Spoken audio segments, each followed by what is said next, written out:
J'entends beaucoup de choses, mais cela ne fait que me rendre plus conscient de la noirceur du monde qui nous entoure.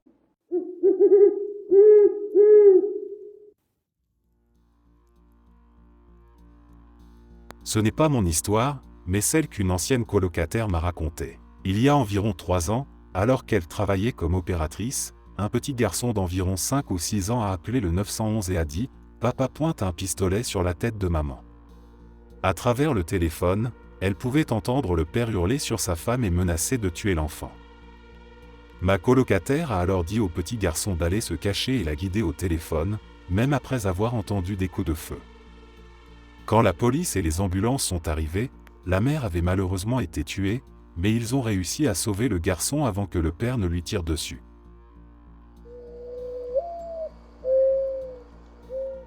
Une dame âgée, je dirais peut-être au début de la soixantaine, appelle avec une certaine urgence polie dans la voix.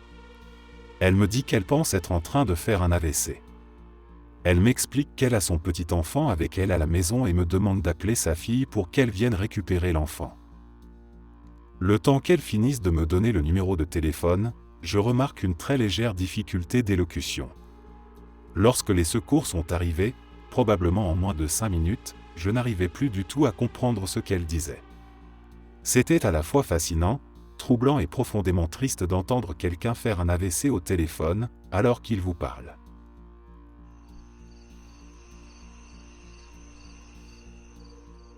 C'est arrivé il y a quelques jours. Je suis technicien aux urgences, mais une de nos secrétaires d'unité, quelqu'un qui transfère les appels et fait d'autres tâches importantes qui permettent au service de tourner, est ambulancière dans le comté voisin. J'attendais qu'un patient revienne dans sa chambre, en discutant avec elle, quand elle regarde son téléphone. Elle me dit qu'elle a l'application de dispatch ou quelque chose comme ça pour les ambulances et les camions de pompiers, et que toutes les casernes du comté viennent de recevoir un appel concernant un possible corps en décomposition. Apparemment, un voisin avait appelé à cause d'une odeur terrible venant de la propriété. L'équipe asthma a été appelée et tout le reste, s'attendant à trouver un corps humain mort. Quand ils sont entrés de force dans la maison, ils ont découvert qu'il ne s'agissait pas d'un humain mort, mais de 38 chiens dans la maison. 11 des chiens étaient morts et dans des états de décomposition variables. L'affaire est encore assez confidentielle, mais ces autres chiens ont été retrouvés dans le cabanon hier. Les 2 propriétaires de la maison ont depuis été arrêtés et inculpés de 51 chefs d'accusation de cruauté envers les animaux. Tous les animaux encore vivants ont été emmenés à la Société protectrice des animaux, où la moitié du comté a à peu près fait des dons de nourriture ou de couverture. Toute cette histoire est vraiment horrible, mais je respecte maintenant énormément les ambulanciers et les paramédics qui franchissent nos portes tous les jours. Ils ne savent jamais vraiment ce qu'ils vont découvrir en entrant quelque part.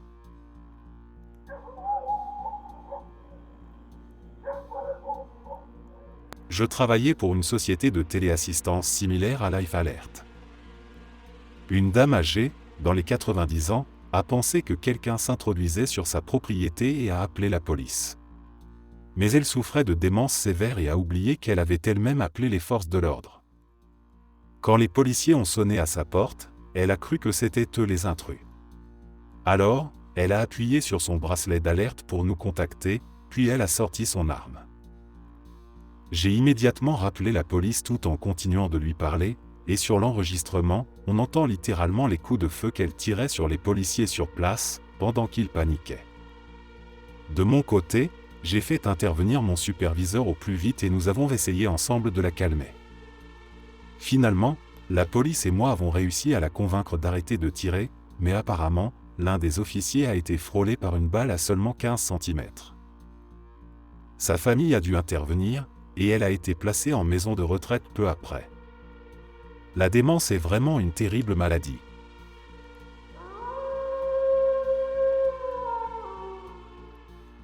Je prenais des appels d'ambulance pour le 999 ici au Royaume-Uni, et je me suis dit que j'allais partager une histoire un peu plus positive pour changer un peu la tendance. J'ai aidé à faire naître 5 bébés pendant ce travail. Lors du premier, c'est le père qui était au téléphone. Dès qu'il décroche, il hurle « La tête sort, la tête sort ». Une autre fois, les parents étaient en route pour l'hôpital quand le bébé a décidé d'arriver, j'ai donc aidé à faire un accouchement par téléphone, sur le bord de l'autoroute. Le cri d'un bébé à la naissance est sans doute le son le plus apaisant au monde quand on est sous pression.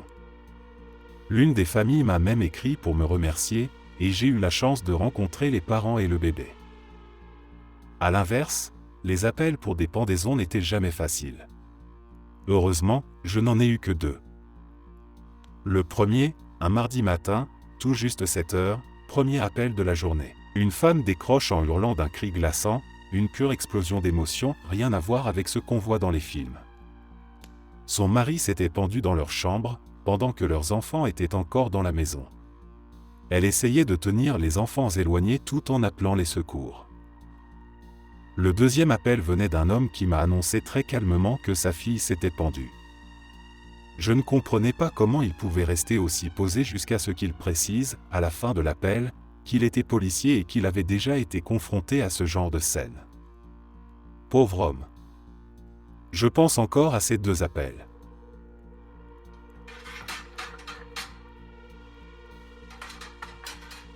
Je suis opérateur de police depuis un peu plus de 2 ans.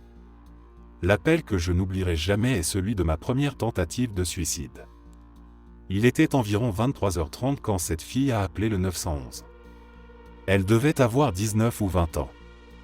Tout ce qu'elle dit, c'est qu'elle appelle juste pour me dire où trouver son corps. Je lui demande où elle se trouve, une adresse, un croisement, n'importe quoi. Elle me répond qu'elle est assez grande pour savoir que j'ai déjà sa localisation, donc qu'elle n'a pas besoin de me la donner. Ce n'est pas vrai. Tout ce que j'ai, c'est la localisation de l'antenne relais sur laquelle son téléphone capte. Je ne peux pas la trouver.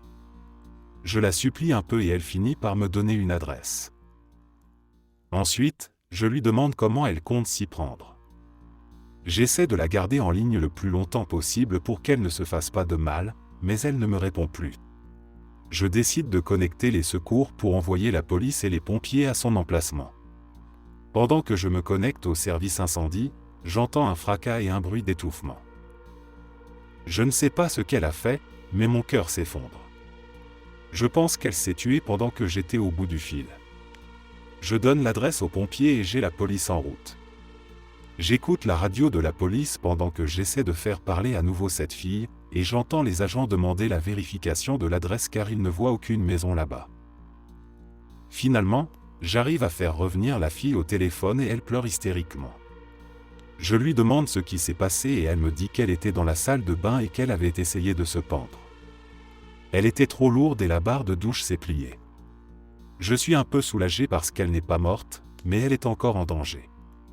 Je lui demande de me redonner son adresse et, bien qu'elle soit sur la même rue, son adresse est plus au sud. Merde.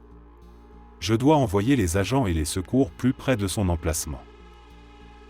Je recommence à lui parler et jusque-là tout va bien. Les agents arrivent, mais ils ne la trouvent pas. Je suis en train de paniquer en pensant qu'elle m'a encore donné une mauvaise adresse.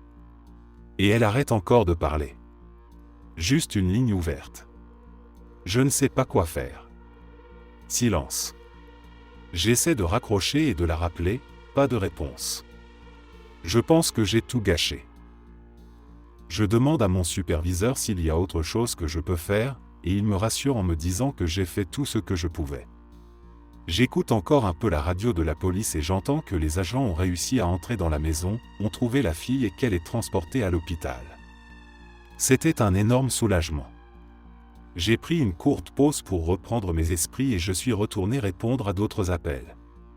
Nous étions très occupés.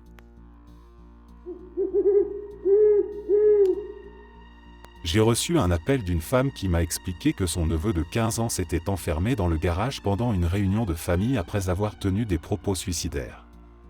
Je suis resté en ligne avec elle jusqu'à ce que mes collègues arrivent sur place. Cependant, avant leur arrivée, la famille a réussi à forcer l'entrée du garage, pour découvrir l'adolescent pendu par le cou à l'ouvre-porte du garage, tout en étant en train de brûler. Apparemment, il s'était aspergé d'essence ou d'un autre produit inflammable, y avait mis le feu, puis s'était laissé tomber avec la corde autour du cou. Je n'oublierai jamais les cris d'horreur de la plante et du reste de la famille en arrière-plan, ni la voix brisée de mon sergent lorsqu'il a hurlé à la radio pour demander du renfort, alors que la famille, submergés par l'émotion, commençaient à les envahir à leur arrivée.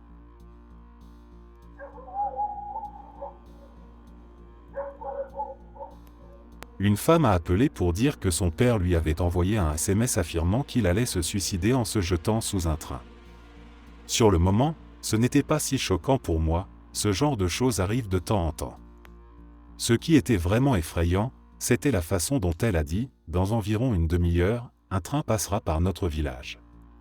Elle essayait très fort de ne pas pleurer en me parlant, mais c'est à ce moment-là qu'elle a craqué, comme si elle réalisait qu'il leur restait moins de 30 minutes pour le retrouver, sinon il serait mort. L'homme a finalement été retrouvé à la gare, ivre et déprimé, assis sur un banc. Mon ami, lui, a reçu un appel d'un homme qui avait été écrasé par l'effondrement d'un échafaudage. Il lui a parlé tout du long, jusqu'à ce qu'il meure avant l'arrivée de l'ambulance. Mon ami est un type solide, un ancien flic, mais je ne l'avais jamais vu aussi abattu. Nous n'avons appris ce qui s'était réellement passé qu'environ une semaine plus tard. Pour finir sur une note plus légère, hier, j'ai reçu un appel de la « reine des hamsters » qui se plaignait que des hackers avaient coupé sa connexion Internet parce qu'elle n'aimait pas l'un de nos politiciens.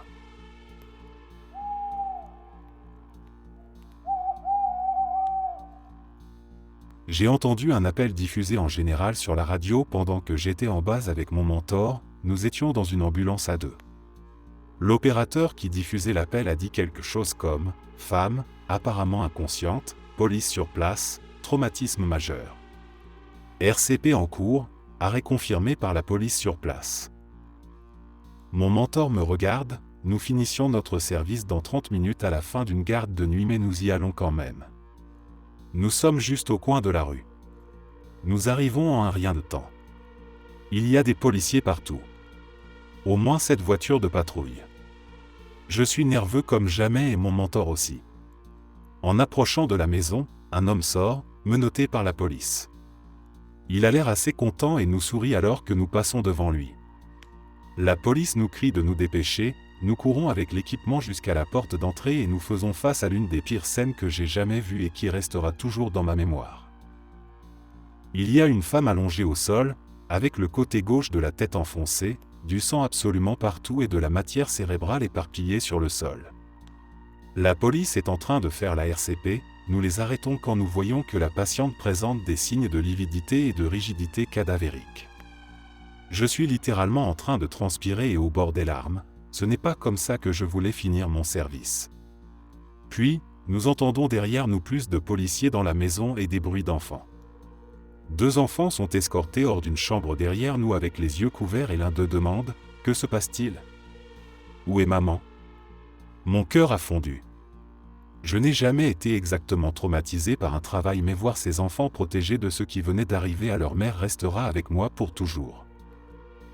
Je rapporte l'équipement à l'ambulance pendant que mon mentor commence la paperasse et nous attendons que quelqu'un vienne déplacer le corps. Les services sociaux arrivent et prennent en charge les enfants, qui sont heureusement inconscients de ce qui vient de se passer. J'ai fini mon service avec 3 heures de retard après toute la paperasse et les interrogatoires de la police. Bon travail, mais il a vraiment laissé une trace en moi.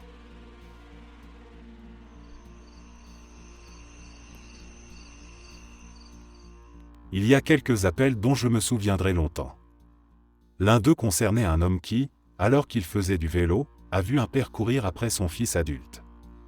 Il criait « Arrêtez-le, il veut se faire du mal, il veut sauter devant un train. » Pendant qu'il appelait, il courait lui aussi derrière eux, près des voies ferrées. J'ai rapidement transmis leur position au secours et je suis resté au téléphone. L'homme m'a demandé s'il pouvait plaquer le fils s'il en avait l'occasion. Je lui ai répondu qu'il pouvait faire ce qu'il jugeait nécessaire, mais qu'il devait toujours penser à sa propre sécurité. Cependant, il a alors commencé à crier que le train arrivait, et je pouvais l'entendre en arrière-plan. Il s'est mis à jurer et à hurler, et j'ai immédiatement compris que le fils avait effectivement sauté devant le train. Il est mort sur le coup. C'était horrible pour tout le monde. L'homme s'est tout de suite mis à se blâmer de ne pas avoir pu l'empêcher. Après tout cela, j'ai pris une courte pause dehors, puis j'ai repris le travail, avec un peu moins d'empathie pour ceux qui appelaient pour se plaindre de ce que leurs voisins avaient fait.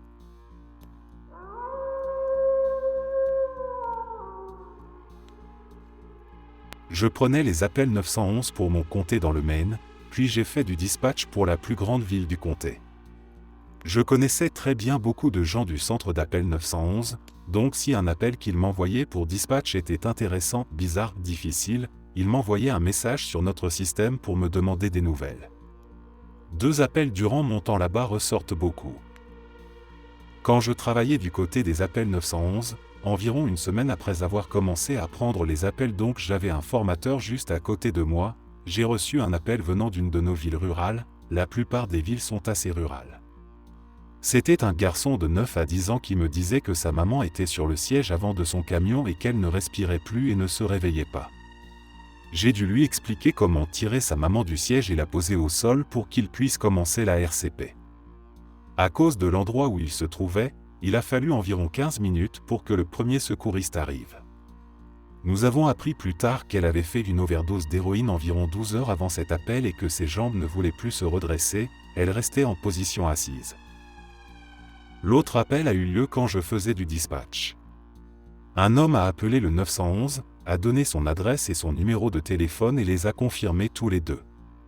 Lorsqu'on lui a demandé son nom, il a simplement dit qu'il ne voulait pas que sa famille le retrouve et il a raccroché. Un des gars que je connaissais au centre d'appel m'a prévenu et m'a dit qu'il avait un très mauvais pressentiment. J'ai envoyé 2 agents car moi aussi. Les agents sont arrivés environ 4 à 5 minutes après l'appel initial, et il s'était déjà tiré une balle dans la tête. La pire partie a été sa mère, sa belle-mère, ses frères et sa femme qui appelaient toutes les 20 à 30 minutes pour demander des nouvelles parce qu'il avait fait une publication sur Facebook avec un lien vers un site web qu'il avait créé comme note de suicide. Je ne pouvais rien leur dire d'autre que « Les officiers sont sur place et vous contacteront bientôt ». Le site web, copié et collé dans Word, faisait entre 15 et 20 pages d'écriture, principalement destinées à son jeune fils pour lui expliquer qu'il serait mieux sans lui dans sa vie, et qu'il était préférable qu'il soit mort.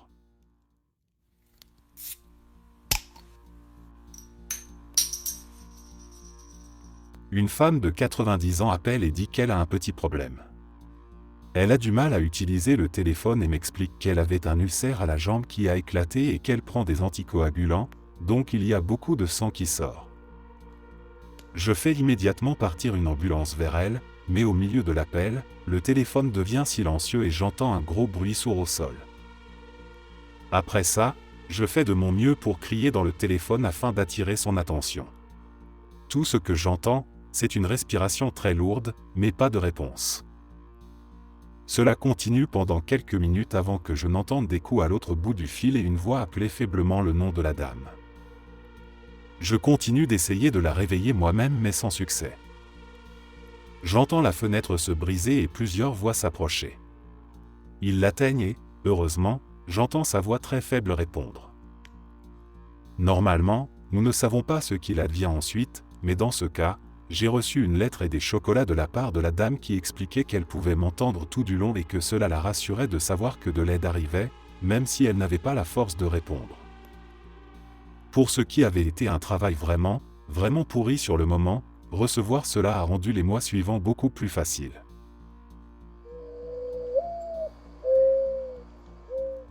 Celle-ci me dérange encore parce qu'elle est toute récente et que notre communauté souffre aussi de cet événement. J'ai pris un appel d'une femme hystérique m'informant d'un accident avec tonneau qui venait d'avoir lieu près de chez elle. Elle vit près du sommet d'une colline aveugle que les gens aiment sauter, comme ressentir ce papillon dans l'estomac, même si avec le bon véhicule on peut vraiment décoller. Elle me dit qu'une fille est allongée au sol à environ 30 pieds du véhicule. Quand je lui demande si la fille est en vie, elle me répond « Oh oui, chérie, elle bouge sur le sol, ma fille est infirmière, elle s'occupe d'elle maintenant. » Génial. Nous avons rarement la chance d'avoir un professionnel formé sur place avant qu'une ambulance n'arrive. Mais ensuite elle me dit que sa fille commence la réanimation cardio-pulmonaire. Pour être honnête, cela ne m'a pas surpris. Mon appelante redevenait hystérique et nous avions déjà des secours en route, donc j'ai commencé à poser plus de questions sur la scène. Sa fille interrompt la RCP pour prendre le téléphone avec moi. Elle me dit qu'elle ne peut faire que les compressions parce que la mâchoire de la fille est complètement détruite. Un peu sonné, je lui dis de continuer les compressions. Mais au lieu d'être remis en ligne avec l'appelante d'origine, j'entends la voix effrayée d'une adolescente, la conductrice. Est-ce que mon ami va s'en sortir? Je ne trouve rien à dire pendant un moment. Finalement, après ce qui m'a semblé trop long, je dis, ils font une RCP, ma chérie. Et nous avons de l'aide en route. Est-ce que toi et l'autre passager allez bien? On va bien. Juste, s'il vous plaît, dites-moi qu'elle va s'en sortir. La fille au sol a été confirmée morte sur place. Elle était allongée à l'arrière sans sa ceinture de sécurité parce qu'elle avait mal à la tête. Elle avait 15 ans.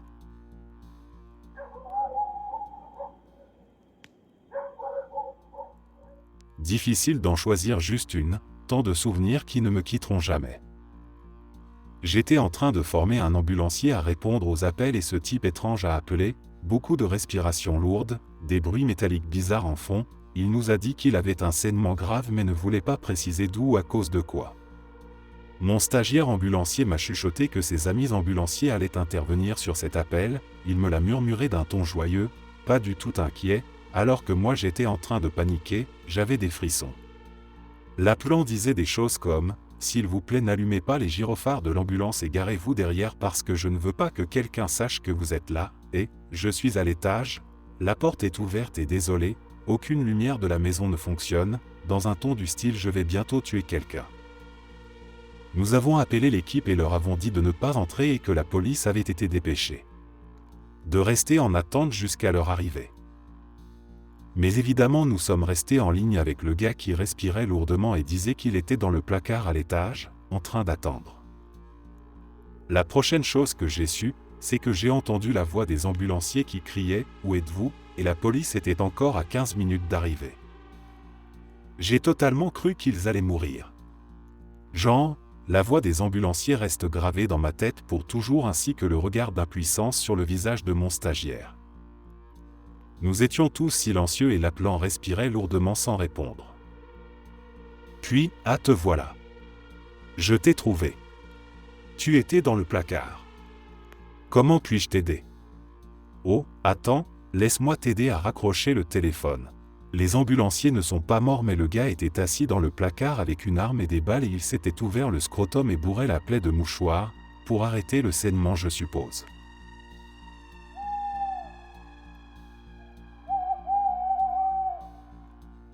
Je suis opérateur 911 depuis 11 ans dans un centre de taille moyenne, environ 180 000 habitants. Nous recevons plus que notre part d'appels fous, mais il n'y a que quelques appels qui m'ont vraiment marqué. Ceux que je n'arrive pas à oublier ne sont d'ailleurs pas forcément les plus violents ou les plus horribles. Il y a 7 ou 8 ans, j'ai reçu un appel d'un homme qui venait de rentrer chez lui et avait découvert que sa sœur adulte avait été violée et battue. Le suspect avait enroulé un cordon de téléphone autour de son cou, puis avait essayé de la pousser par la fenêtre de l'appartement. L'homme était évidemment très bouleversé. Sa sœur était encore en vie et a pu me parler.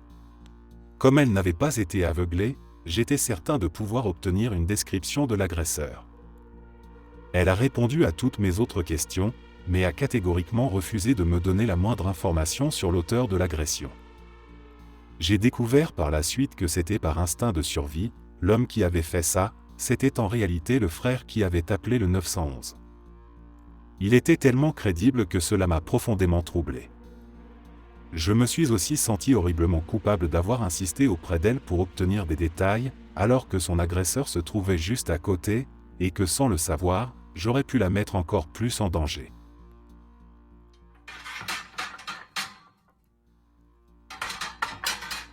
Je fais ce métier depuis plus de 10 ans et j'ai pris des appels complètement fous. Mais celui qui me reste en tête n'est pas le plus spectaculaire, et pourtant, il ne m'a jamais quitté. J'ai reçu un appel au 911 d'une femme qui demandait une ambulance. Une voix morte, sans aucune émotion. Elle aurait aussi bien pu appeler une banque pour demander les horaires d'ouverture. J'ai pris et confirmé son adresse, toujours aussi calme. Puis je lui ai demandé ce qui se passait. Avec la même voix vide, elle m'a répondu « Mon fils est mort ». Sans aucun changement de ton. Je lui ai demandé si elle en était sûre, et je lui ai proposé de commencer un massage cardiaque, ce qu'elle a refusé d'un ton plat. Je l'ai supplié, essayons au moins, s'il vous plaît, mais elle a répété, il est froid et mort, et c'est ma faute. Ma faute. Ma faute. Toujours avec la même voix sans vie. Il s'est avéré qu'elle avait surpris son fils de 15 ans en train de prendre des oxycodones. Il avait vomi à un moment donné. Ignorant tous des risques, elle l'avait simplement envoyé se coucher. Pendant la nuit, il a soit repris des comprimés, soit vomi à nouveau, et il s'est étouffé dans son sommeil. Je n'oublierai jamais ce ton vide qu'elle avait, parce que d'une certaine manière, elle avait raison, son ignorance avait contribué à la mort de son fils. Mais elle n'est pas vraiment responsable. Essayez donc de lui expliquer ça. Je pense encore à elle aujourd'hui, et pourtant cet appel date d'environ 2009.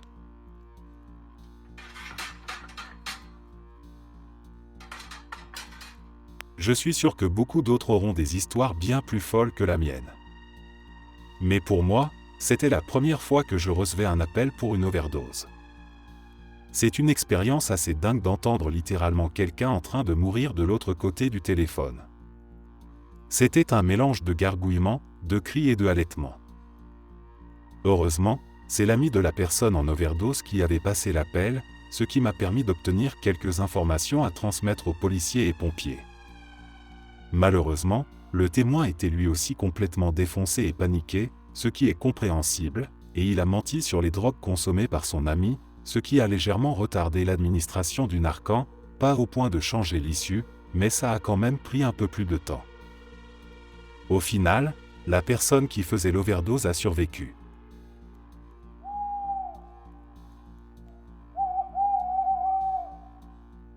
Permettez-moi de commencer en précisant que j'étais superviseur de car à ce moment-là et que je n'étais censé répondre qu'aux appels en débordement, car c'était ma responsabilité de m'assurer que les 14 autres répartiteurs preneurs d'appels faisaient leur travail. Je prends un appel en débordement le 4 juillet vers 21 h. Je me dis que ce sera probablement encore une plainte pour feu d'artifice ou quelque chose de facile car c'est ce que sont la plupart des appels un 4 juillet. Je parle à une dame âgée qui me dit que sa maison est en feu et qu'elle est coincée aux 3 étages. Déjà, mon cœur est dans ma gorge, j'essaie de rester calme pour pouvoir la calmer autant que possible. C'est là qu'avoir un excellent partenaire s'est vraiment avéré utile. Mon partenaire, qui était l'autre superviseur de car, a instantanément pris le contrôle des opérations de dispatch. Une fois que le reste de la salle a compris que j'étais sur un appel critique, ils se sont calmés pour que mon partenaire et moi puissions communiquer. Pendant ce temps, alors qu'ils dépêchent les pompiers, je fais tout ce que je peux pour que la dame continue à me parler. J'obtiens autant de détails que possible sur la pièce et comment y accéder. Je lui demande d'essayer d'ouvrir la fenêtre car à ce moment-là la pièce se remplit de fumée. Les quelques minutes que le service d'incendie a mis pour arriver ont semblé durer une éternité. On aurait vraiment dit que le temps s'était arrêté. Une fois les pompiers sur place, ils arrivent et constatent que la maison n'a que 2 étages, même si la dame disait être aux 3 étages. En fait, du niveau de la rue, il n'y a que 2 étages mais vu de l'arrière de la maison, c'est bien 3 étages à cause de la pente. Alors que les pompiers commencent à entrer, la femme s'effondre. À ce moment-là, je ne suis pas sûr qu'elle va s'en sortir. Après quelques secondes sans nouvelles d'elle, j'entends enfin le bruit des appareils respiratoires des pompiers. Un petit soulagement. Quelque chose se passe alors dans mon cerveau, je ne sais pas si c'est parce que j'avais peur pour la femme et sa survie, ou si j'avais peur pour les pompiers, ayant moi-même été pompier pendant 13 ans, je savais que j'aurais pu être à leur place, mais alors que j'étais encore au téléphone, je me suis effondré en larmes. En 8 ans de 911, c'est cet appel qui m'a brisé mentalement. Les pompiers ont pu la sauver, elle a survécu et elle est toujours en vie malgré 70% de brûlure aux 3 degrés. Même si l'issue a été positive, cela m'a profondément marqué. J'ai géré beaucoup de morts, de meurtres, de violences dans ma carrière, mais c'est cet événement qui m'a vraiment atteint. J'ai continué à travailler au 911 quelques mois après ça, mais je ne sais pas si c'était de la dépression, du stress post-traumatique ou autre chose, j'ai fini par démissionner. C'était au point que, même chez moi, je n'étais plus vraiment présent. Cela affectait ma relation. Ce n'est que récemment que j'ai pris des rendez-vous pour obtenir de l'aide professionnelle. À tous les autres intervenants d'urgence, ou à toute personne concernée, merci pour tout ce que vous faites, mais sérieusement, si vous ne vous sentez pas bien, demandez de l'aide. Ce n'est pas quelque chose à repousser indéfiniment.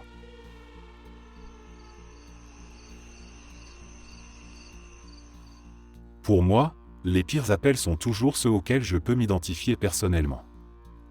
Le mois dernier, j'ai reçu un appel d'un père qui venait de découvrir son fils avec un sac sur la tête et une lettre laissée à côté de son corps.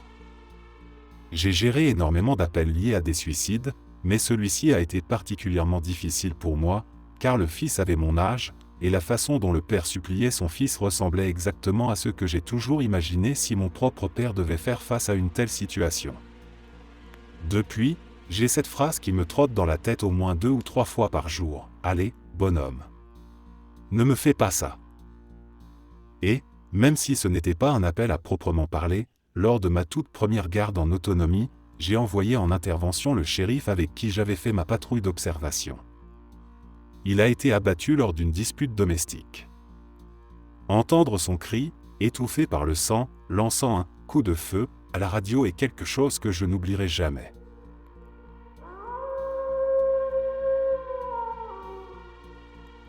J'en ai quelques-unes.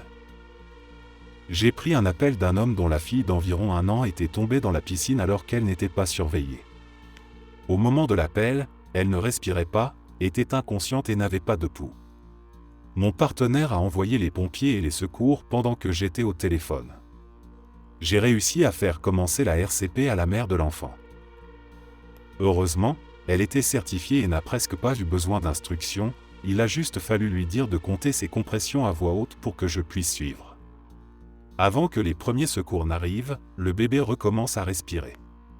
Je crois qu'elle a eu quelques lésions cérébrales, mais rien de mortel. J'ai dû aller faire un tour autour du pâté de maison après cet appel.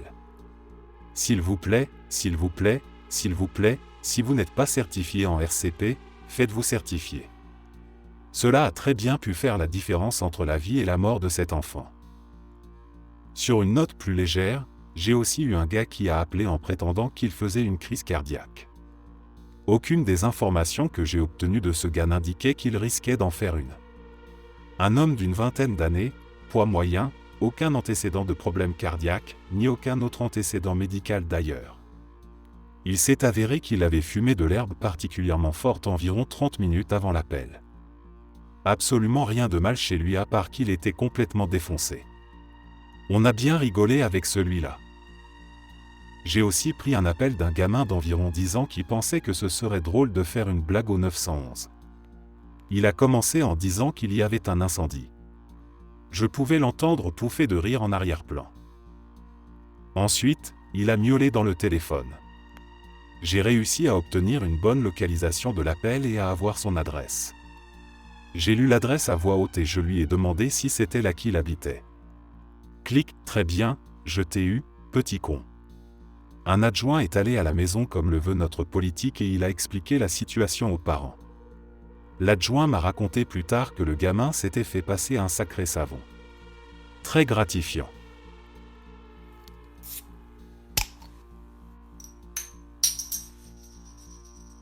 J'ai une fois pris un appel d'une femme hystérique. Sa voiture avait été cambriolée alors qu'elle était garée sur un parking. Les malfaiteurs avaient volé son sac à main et tout ce qu'il y avait à l'intérieur. Elle était tellement bouleversée qu'elle n'arrivait pas à aligner 2 mots. Le tout prochain appel que j'ai pris venait d'un homme qui venait de rentrer chez lui après avoir récupéré ses 2 enfants à la crèche. Il avait trouvé sa femme morte sur le canapé, suicide possible. Il était si calme et posé, comme si cela ne représentait même pas un problème pour lui. Je suis sûr qu'il était dans cet état à cause du choc. La manière dont chaque personne a réagi dans chacun des appels m'est restée. Ces 2 incidents étaient aux extrémités opposées du spectre en termes d'événements qui changent une vie. Pourtant, les réactions de chaque appelant à l'événement n'étaient pas ce à quoi je me serais attendu. Mais tout le monde qui appelle vraiment le 911, ou dans mon cas le 000, passe une très mauvaise journée.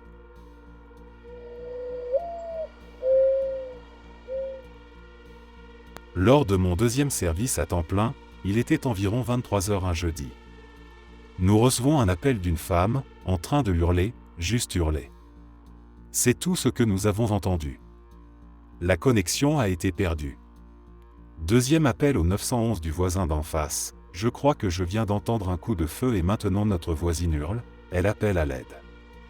Je pense que quelque chose de terrible s'est passé. Pendant que mon partenaire obtenait plus d'informations du deuxième appelant, le 911 sonne à nouveau et c'est la plante d'origine. Elle hurle encore mais essaie de parler, même si je ne comprends rien de ce qu'elle dit. Après quelques gifles verbales très fermes du genre « Madame, j'ai besoin que vous vous calmiez et que vous me disiez ce qui se passe », elle parvient enfin à me dire qu'elle pense que son mari vient de se suicider. Elle m'explique qu'ils regardaient ensemble une émission de télévision, tout semblait normal, quand il s'est levé en disant qu'il revenait tout de suite. Elle a entendu la porte donnant sur la terrasse s'ouvrir et se refermer, puis elle a entendu un coup de feu. Elle a couru jusqu'à la porte et a seulement vu ses pieds et ses jambes étendus sur la terrasse. Elle avait appelé initialement mais, incapable de se contrôler, elle avait accidentellement raccroché. Elle était toujours complètement effondrée quand je lui ai reparlé, mais j'ai pu obtenir les informations de base sur ce qui s'était passé et les transmettre aux agents de police et aux pompiers en route. Elle n'arrêtait pas de me dire qu'elle devait sortir pour l'aider. Dois-je sortir? Voulez-vous que je sorte? Je ne veux pas le voir, je ne peux pas le voir. Mon seul travail à ce moment-là était de tenter de la calmer et de l'empêcher de se lever du coin de la cuisine où elle s'était effondrée, jusqu'à l'arrivée de la police pour sécuriser l'arme. Ils étaient mariés depuis 27 ans, avaient 2 enfants, 3 petits-enfants. Ils avaient vécu une vie heureuse ensemble. Elle n'avait aucun signe que quelque chose n'allait pas. Son mari s'était simplement levé du canapé, était sorti sur la terrasse et s'était tiré une balle dans la tête avec un pistolet à poudre noire. Je ne me souviens pas de son nom, mais je n'oublierai jamais ses cris.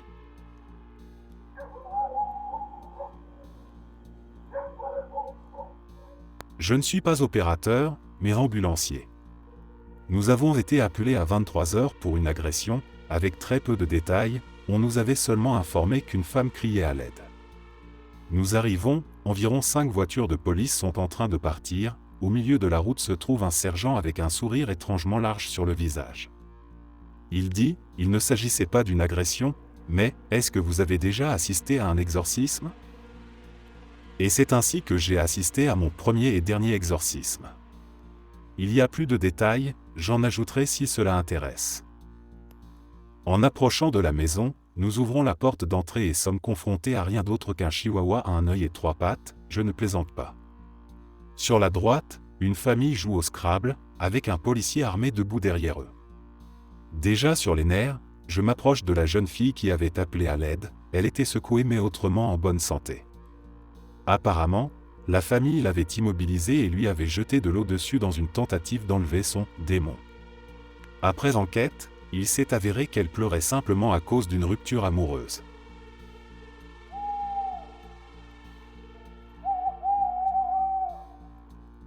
Je suis policier depuis un peu moins de 2 ans.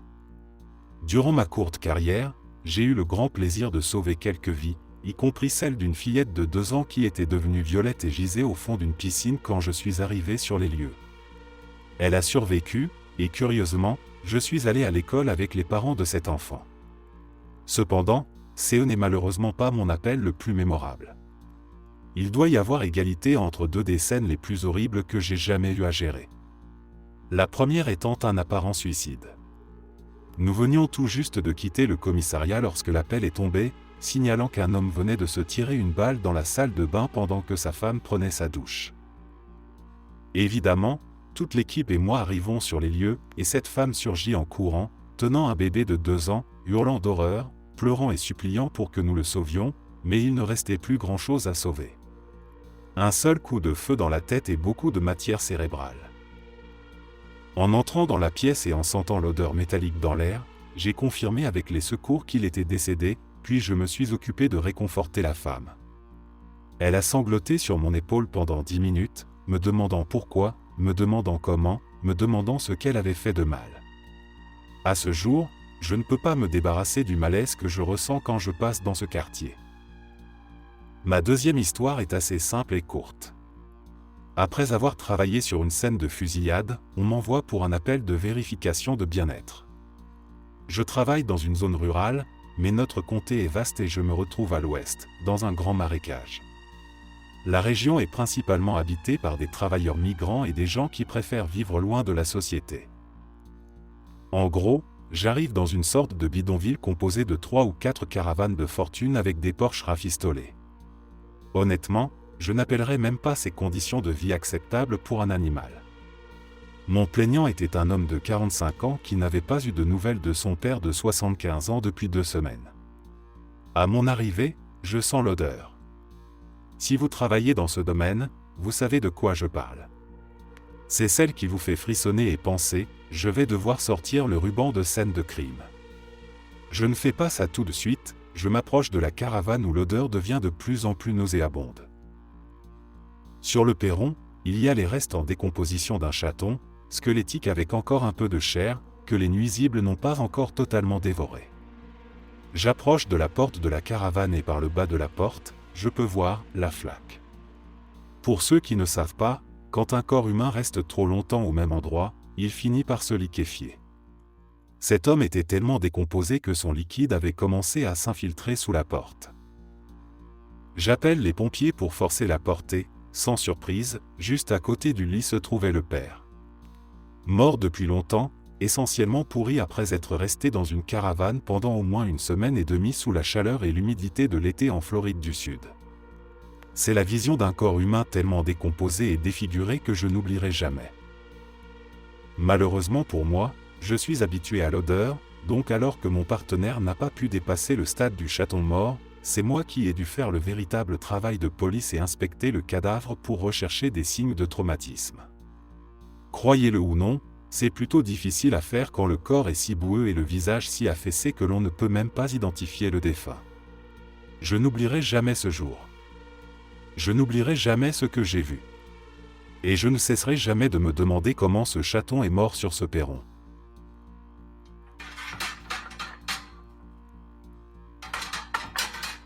Ce n'est pas mon histoire, mais celle de notre capitaine des pompiers qui travaille aussi comme opérateur du 911 dans notre pays. Il a reçu un appel il y a 2 mois, c'était la fille de quelqu'un qui appelait. Elle était calme comme si de rien n'était et décrivait exactement ce qui s'était passé. En gros, elle avait tué sa mère pendant qu'elle se disputait. Pas de remords, pas de tristesse ni quoi que ce soit, elle lui a dit qu'elle avait probablement tué sa mère parce qu'elle l'avait trop étranglée et que la pauvre vieille dame avait cessé de respirer. Les policiers et l'ambulance sont allés à la maison et elle les attendait comme si de rien n'était. Si je me souviens bien, la fille a écopé de 7 ou 8 ans de prison.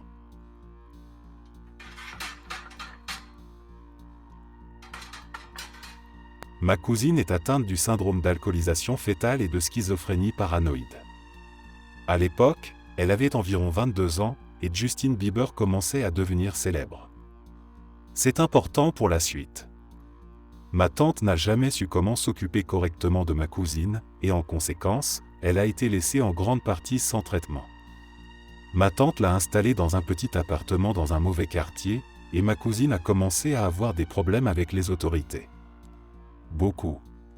Elle ne savait pas comment prendre soin d'elle-même et enfreignait la loi sans même s'en rendre compte, vol, nudité en public, toucher ou menacer des gens, et comme la police ne sait pas comment gérer quelqu'un comme elle avait peur et se débattait. Beaucoup d'arrestations pour agression sur agent. Son appartement était aussi régulièrement cambriolé, car les gens avaient compris qu'elle ne verrouillait pas sa porte, et si on lui volait sa télévision, une nouvelle apparaissait comme par magie, grâce à ma tante, et pouvait être volée de nouveau. Ma cousine, cependant, n'appelait jamais pour signaler ses vols. Un jour, la police contacte ma tante au sujet de ma cousine, et nous pensions tous que c'était la routine habituelle. Mais ils disent qu'elle a signalé une effraction, un cambriolage et un enlèvement. Nous étions tous très confus. Puis ils demandent si nous connaissions quelqu'un qui répond au nom de Justin Bieber. Voici ce qui s'est passé, ma cousine a eu un épisode schizophrénique sévère, durant lequel elle a halluciné non seulement qu'elle avait un bébé, mais aussi que Justin Bieber, oui, ce Justin Bieber, était entré par effraction dans sa maison pour voler le dit bébé. Elle a donc appelé la police, les agents sont venus et ont effectivement constaté que son appartement avait été cambriolé, alors ils ont lancé une enquête. Ils n'ont jamais trouvé celui qui avait réellement volé ses affaires, mais la police a rapidement établi qu'aucun bébé ne faisait partie des objets volés et que Justin Bieber était en tournée et ne pouvait donc pas avoir commis ce crime. Mais après tout, ne jamais dire jamais.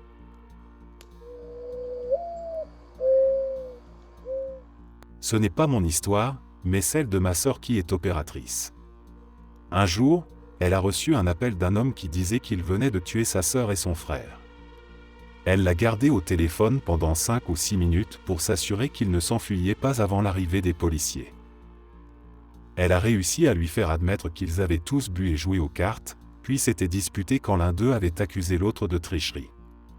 Les deux autres étaient allés se coucher, mais ce gars-là était resté debout à ruminer. Apparemment, il n'arrivait pas à passer à autre chose. Il a tiré sur chacun d'eux pendant qu'ils dormaient, puis a appelé le 911. J'ai entendu un extrait de l'enregistrement de l'appel et elle avait l'air incroyablement calme. Elle m'a dit qu'à l'intérieur, elle hurlait pendant tout l'appel.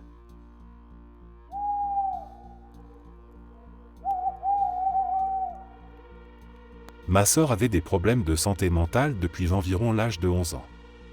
En tant qu'automutilatrice régulière, en novembre 2018, elle s'est coupé une veine au bras et a appelé une ambulance.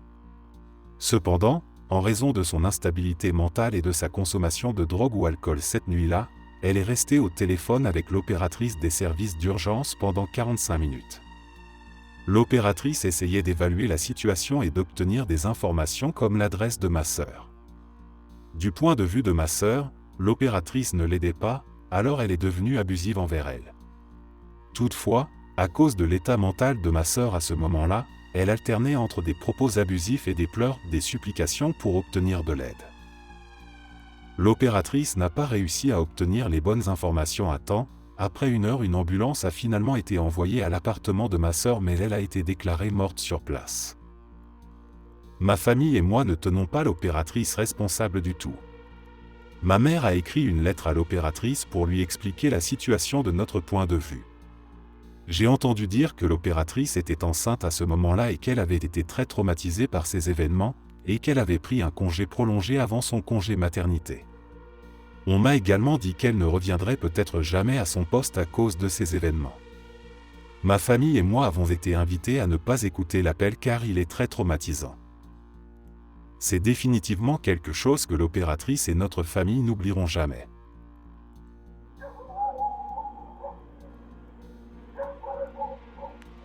Une nuit, j'ai reçu un appel d'un gars, aussi calme que possible, qui disait qu'il avait besoin d'aide.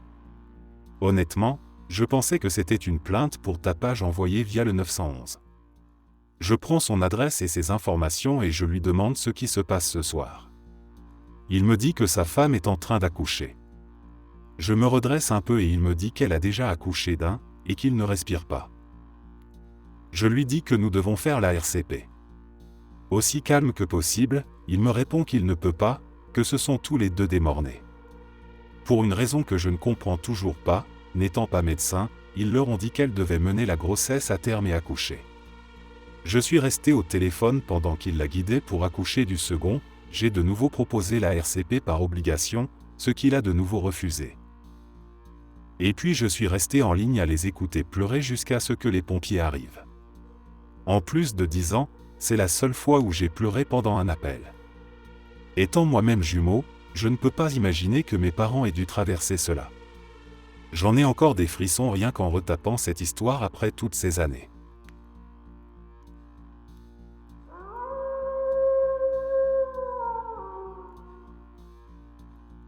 Le premier appel vraiment sérieux que j'ai pris concernait un viol. Une femme d'une vingtaine d'années venait d'obtenir un emploi bien rémunéré et était allée en boîte pour fêter cela avec ses amis. Elle a rencontré un musicien local et l'a invité dans sa chambre. Elle était partante pour un rapport sexuel, mais lui voulait une sodomie. Elle a dit non, et il l'a fait quand même. De manière très agressive. J'ai reçu l'appel quelques heures plus tard. Elle pleurait doucement au téléphone. Elle m'a donné les détails de base et j'ai envoyé la police, mais nous devons rester en ligne avec l'appelant jusqu'à l'arrivée des agents. Ces quelques minutes qu'il a fallu à la police pour arriver, j'y pense plus souvent que je ne voudrais l'admettre. J'ai fait de mon mieux pour la consoler, mais tout ce qu'elle faisait était pleurer doucement au téléphone, en répétant sans arrêt de phrases. C'est entièrement ma faute, et il y a tellement de sang. Elle a fini par tout abandonner. Elle craignait que cela n'ait des répercussions négatives sur son nouvel emploi. Et, dans son domaine, elle avait raison. Rien n'est jamais arrivé à l'homme, et je vois encore son nom circuler de temps en temps.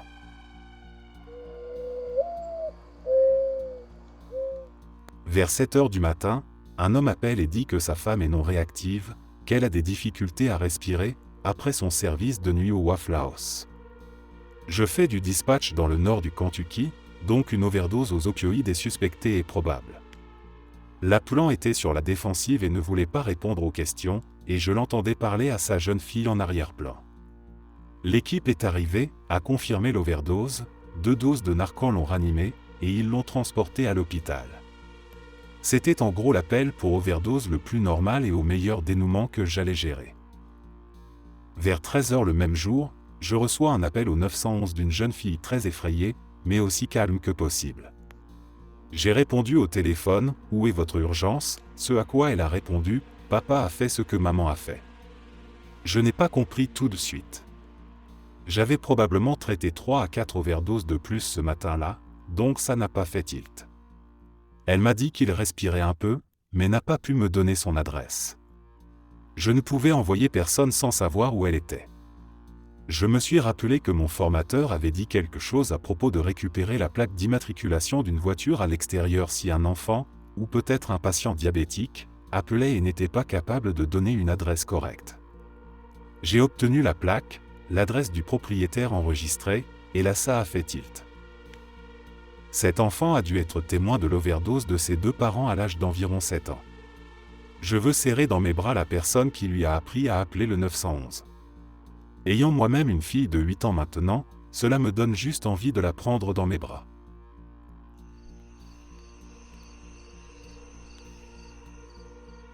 En tant qu'ancien opérateur du 911 au Brésil, j'étais habitué à recevoir des appels téléphoniques violents. Meurtre, suicide et menaces, je les ai tous entendus. Étrangement, l'appel téléphonique que je n'ai jamais pu oublier n'était ni horrible ni urgent, c'était un vieil homme me disant calmement que sa maison avait été cambriolée.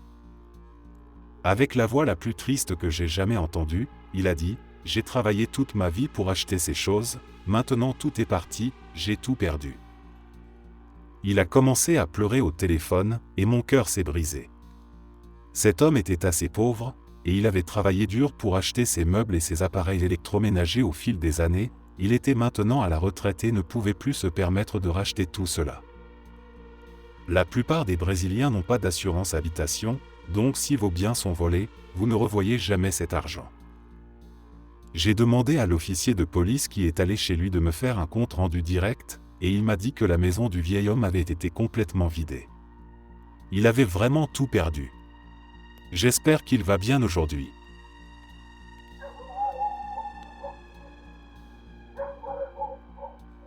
Mon ami travaillait aux appels entrants de la police le 22 juillet 2011 en Norvège. Elle a passé beaucoup de temps en thérapie après ce jour-là.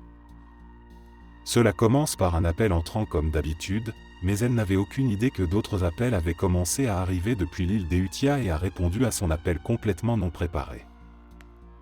Dès qu'elle a répondu, ses oreilles ont été remplies de terreur pure et brute.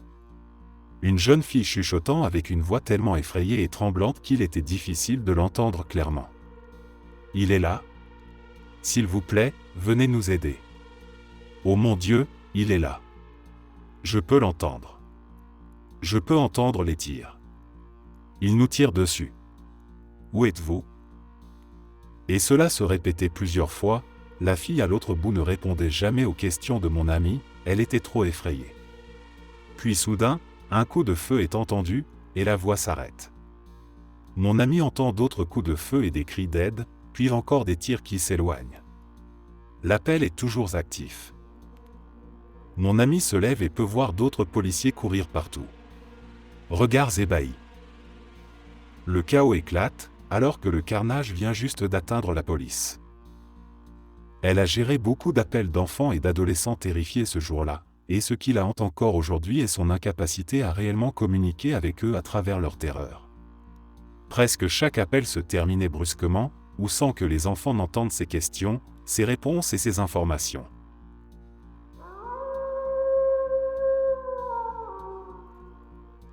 Je travaillais pour le 111, qui est la ligne non urgente du Royaume-Uni, mais au moins un tiers des appels que nous recevions étaient des appels d'urgence, ou potentiellement d'urgence, crise cardiaque, AVC, etc. Je me souviens de beaucoup d'appels d'urgence, de patients suicidaires, de patients qui venaient juste d'arrêter de respirer et des personnes avec eux qui refusaient de faire la RCP, mais celui qui m'a le plus marqué est une fausse couche. Une jeune femme célibataire a appelé tard dans la nuit, hurlant de douleur, en panique absolue pour son bébé, complètement incapable de se déplacer pour ouvrir la porte au secours. Heureusement, nous pouvions transmettre directement les détails d'un appel d'urgence au 999 même si nous devions rester en ligne avec le patient, et je me souviens avoir dû rester là à écouter cette pauvre femme subir une fausse couche horriblement douloureuse et la détresse absolue qu'elle ressentait en perdant son bébé alors qu'elle était toute seule, sans famille à appeler. Et je me suis senti complètement impuissant. Tout ce que je pouvais faire était de rester en ligne avec elle et de lui dire que de l'aide était en route.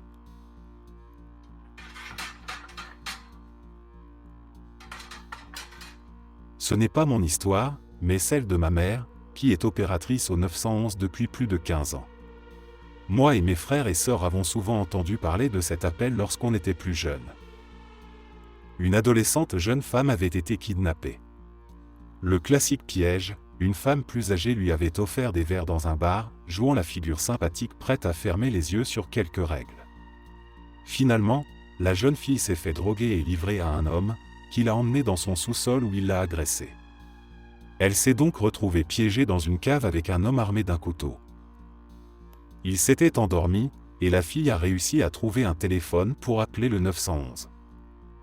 Ma mère a répondu à l'appel et a accompagné la jeune fille pour qu'elle puisse être sauvée, en lui faisant scruter par la fenêtre du sous-sol pour trouver un panneau de rue ou tout indice de localisation. Finalement, ma mère et d'autres opérateurs ont coordonné plusieurs voitures de police qui circulaient gyrophares allumés dans la zone, jusqu'à ce que la jeune fille les voie et puisse signaler sa position exacte. Elle a été retrouvée saine et sauve. Après cet appel, ma mère a été reconnue pour son travail et a reçu une lettre d'honneur, l'équivalent adulte du tableau d'honneur scolaire. C'était à Chicago, au début des années 2000. Mise à jour, merci à tous pour vos messages à l'attention de ma mère et pour l'avoir qualifiée de héroïne. Je lui ai envoyé un texto pour lui parler de cette histoire et j'ai eu tous les détails. Elle a reçu l'appel à 6h du matin et, au début, pensait que c'était une mauvaise blague. La victime avait 15 ans. L'histoire, la jeune fille était avec une amie, Rosa, 21 ans, et l'agresseur. Ils partageaient une bouteille d'alcool et avaient promis de la raccompagner chez elle. Elle s'est réveillée au moment de l'agression, le couteau planté dans le mur à côté d'elle pour la menacer de mort si elle tentait de s'enfuir. L'homme lui avait aussi retiré ses vêtements. Ma mère a convaincu la jeune fille de prendre le couteau et d'essayer de forcer la serrure en haut de l'escalier. Elle et sa superviseure ont dû gérer plusieurs choses à la fois. À partir du signal du téléphone, ils pouvaient situer la victime dans un rayon de 2 pâtés de maison. Ils ont donc envoyé des patrouilles dans le secteur. La jeune fille se souvenait également de la voiture de l'agresseur, une petite voiture bleue à 2 portes, garée dans une ruelle, ce qui a aidé les recherches. Ma mère a aussi suggéré à la jeune fille de briser une fenêtre pour s'échapper, mais les fenêtres étaient en verre blindé, donc impossible. Tout l'échange s'est fait en chuchotant, car l'agresseur était dans la pièce, et cela a duré entre 30 minutes et 1 heure. Ils ont aussi envoyé des agents chez la grand-mère de la victime pour essayer d'obtenir l'adresse de l'amie Rosa, ce qui a permis d'identifier la bonne zone, même si Rosa n'a pas été d'une grande aide pour localiser l'agresseur.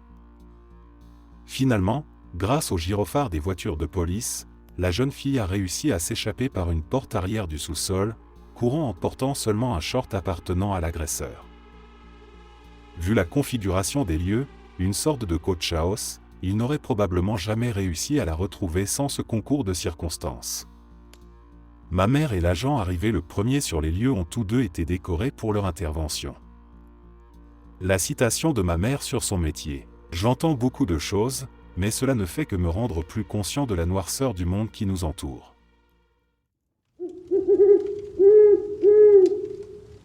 Merci d'être resté jusqu'à la fin. N'oubliez pas d'aimer la vidéo, de vous abonner et de partager vos propres histoires en commentaire. On se retrouve demain à la même heure devant ce feu.